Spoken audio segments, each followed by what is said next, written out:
আমেরিকায় নিষিদ্ধ হতে যাচ্ছে আওয়ামী লীগ। মার্কিন যুক্তরাষ্ট্রের মাটিতে বাংলাদেশ কনসুলেটে ন্যাক্কারজনক হামলা ও ভাঙচুরের ঘটনায় যুক্তরাষ্ট্রের সন্ত্রাসী সংগঠন হিসেবে নিষিদ্ধ হওয়ার পথে এগোচ্ছে বাংলাদেশ আওয়ামী লীগ। সম্প্রতি নিউ ইয়র্কে অবস্থিত বাংলাদেশ কনসুলেট অফিসে তথ্য উপদেষ্টা মাহফুজ আলম এবং প্রেস সেক্রেটারি গোলাম মুর্তুজার ওপর হামলা চালায় আওয়ামী লীগ সমর্থকরা। এই হামলার ঘটনায় মার্কিন যুক্তরাষ্ট্রের সন্ত্রাস দমন আইনে মামলা দায়েরের প্রস্তুতি চলছে, যার চূড়ান্ত পরিণতি হিসেবে আমেরিকায় আওয়ামী লীগের কার্যক্রম নিষিদ্ধ হতে পারে বলে আশঙ্কা করা হচ্ছে। ঘটনার সূত্রপাত হয় যখন তথ্য উপদেষ্টা Mahfuz Alam new York consulate অফিসে একটি অনুষ্ঠানে যোগ দিতে যান।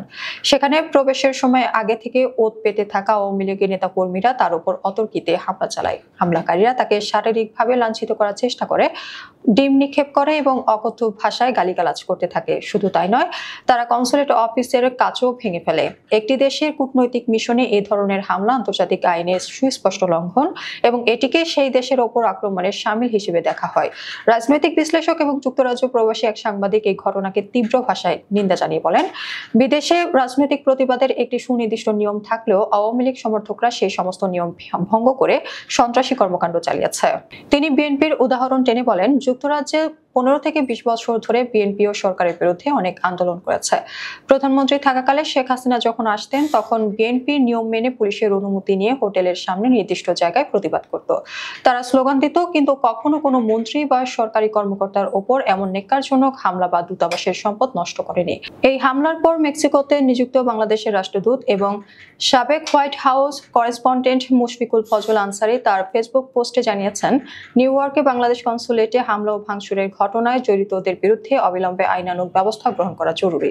তিনি বিশ্বাস করেন, আমেরিকার সংশ্লিষ্ট কর্তৃপক্ষ বিষয়টি যথাযথভাবে তদন্ত করবে। তিনি আরো উল্লেখ করেন যে, বিদেশের মাটিতে অবস্থিত সকল কূটনৈতিক মিশন ও তার কর্মীদের নিরাপত্তা নিশ্চিত করা স্বাগতিক দেশের দায়িত্ব।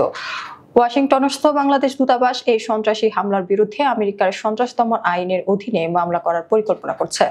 যদি এই মামলা দায়ের করা হয় এবং আওয়ামী লীগের সন্ত্রাসী কার্যকলাপের সঙ্গে যুক্ত সংগঠন হিসেবে প্রমাণ করা যায়, তবে যুক্তরাষ্ট্রের দলটির কার্যক্রম সম্পূর্ণরূপে নিষিদ্ধ ঘোষিত হতে পারে। বিশেষজ্ঞরা মনে করছেন, আমেরিকায় যদি আওয়ামী লীগ নিষিদ্ধ হয় তবে তার প্রভাব হবে সুদূর প্রসারী। সাধারণত আমেরিকা যে সংস্থাকে সন্ত্রাসী বা নিষিদ্ধ তালিকাভুক্ত করে, যুক্তরাজ্য, ইউরোপীয় ইউনিয়ন এবং অস্ট্রেলিয়ার মতো দেশগুলো সেই পথ অনুসরণ করে।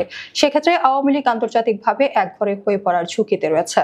তখন ভারতের বাইরে তাদের রাজনৈতিক কার্যক্রম পরিচালনা করা কার্যত অসম্ভব হয়ে পড়বে। ভারতীয় সাংবাদিকরা ইতিমধ্যে আওয়ামী লীগের কলকাতায় অফিস খোলা নিয়ে উপহাস করে বলছেন, দলটি হয়তো আগামীতে মমতা বন্দ্যোপাধ্যায়ের বিরুদ্ধে নির্বাচনে লড়বে।